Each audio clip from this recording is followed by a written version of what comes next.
Hi everyone, welcome back to Quick Guide. I'm back with yet another tutorial video, and in today's video I'll be showing you how to create a board on Pinterest.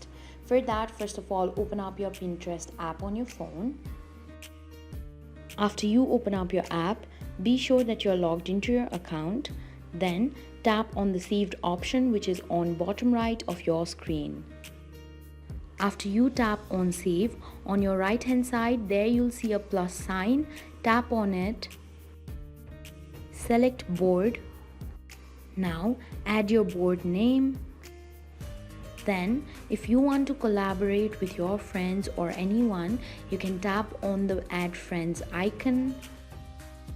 Enter the name or email address of the person you want to add, and then tap on done, which is on top right of your screen. If you want to keep this board secret, turn on the button. If not, leave it off. After that, tap on the next option, which is on top right of your screen.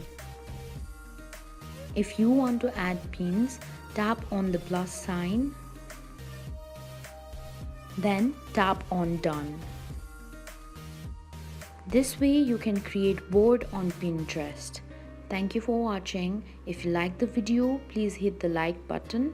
If you want to see more tutorial videos, hit the subscribe button. And if you have something to say, please leave a comment.